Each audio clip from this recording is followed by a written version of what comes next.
Muy buen día, hola.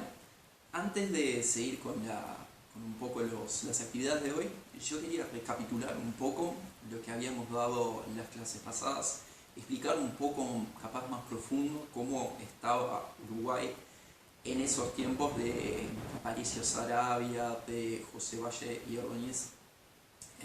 ¿Cómo estaba Uruguay en ese tiempo? Para eso, tenemos que saber que Uruguay en ese tiempo estaba bastante débil. Por un lado estaba débil porque en el país mismo había una gran pelea entre dos bandos, por eso guerra civil, ¿sí? Estaba por un bando los que apoyaban al Partido Colorado y por el otro lado estaban los que apoyaban al Partido Blanco. También no era solo ese enfrentamiento entre blancos y colorados, también la economía del país estaba bastante débil, o sea, la parte de la plata, eso no funcionaba mucho, no había muchas empresas, no había muchas fábricas, o sea, básicamente lo único que se podía exportar, lo que se podía vender a otro país era carne y lana, era lo que se tenía acá en Uruguay. Bien, entonces a esa debilidad económica, o sea, a ese no tener plata, ¿sí? Uruguay no tenía mucha plata, después se le suma una crisis económica, o sea, todo se vuelve más bravo todavía, la gente tiene menos plata, las empresas tienen que cerrar porque nadie les compra, o los que vendían, por ejemplo, carne a otro país ya no pueden vender más porque el precio es tan bajo que no les sirve vender nada y entonces a todo el país le va mal. Bien, después tenemos que saber por qué está esa pelea entre el Partido Colorado y el Partido Blanco. Y eso principalmente venía porque el Partido Colorado siempre estaba en el gobierno, o sea, siempre había un presidente del Partido Colorado y los blancos nunca podían participar. Sí, para ellos era muy, o sea, se enojaron mucho, porque ellos tenían una petición, por ejemplo, pedían algo, los del Partido Blanco, y los del Partido Colorado decían, no, nosotros no queremos eso, entonces no se hacía. El Partido Colorado estaba principalmente en las ciudades, el Partido Blanco en el campo. Y muchas veces el Partido Colorado que estaba en la ciudad y estaba gobernando, no se enteraba de todos los problemas los que tenía el campo, ¿sí? Simplemente no lo sabían, estaban viviendo ahí en Montevideo, todo lindo, pero los del campo sufrían porque no tenían que comer. O sea, claro, había vacas, pero sí, estaban muy descontentos.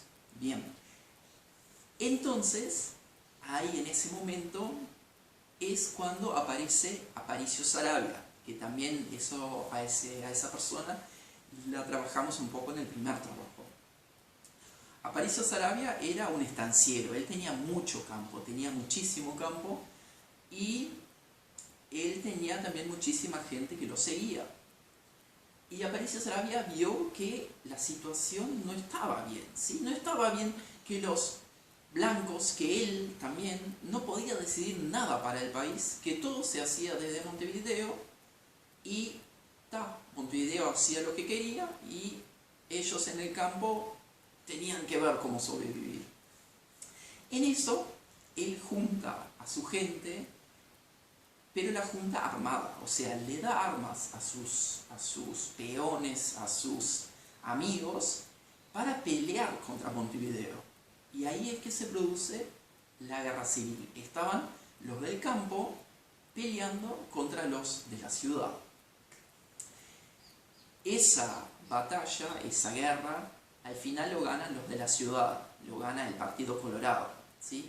Aparicio Saravia en una batalla es herido de muerte, o sea, él muere, y después ese movimiento que había iniciado Aparicio Saravia, o sea, se disuelve, ¿sí? Nadie más, no hay un jefe que los lidere, así que gana Montevideo, ¿sí?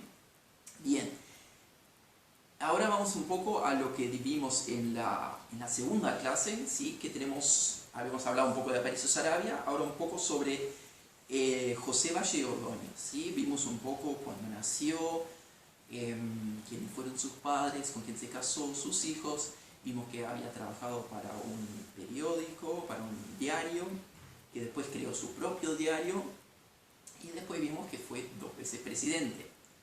Bien, ahora, ¿por qué ese presidente, José Valle Ordóñez, es tan importante para Uruguay, para nuestro país? Fue porque él modernizó el país, lo llevó adelante, ¿sí? Esas peleas entre uruguayos mismos obviamente no le había servido al país, por eso él, él lo modernizó, lo llevó adelante. Y al final, el último trabajo, la última parte del trabajo 2, habíamos visto nuevas leyes que hizo José Valle Ordóñez para llevar adelante el país, ¿sí? Y tenían que elegir 2 leyes de esas que estaban en el texto y escribir por qué eran importantes. Bien, eso fue un resumen de lo que se dio en los 2 últimos trabajos.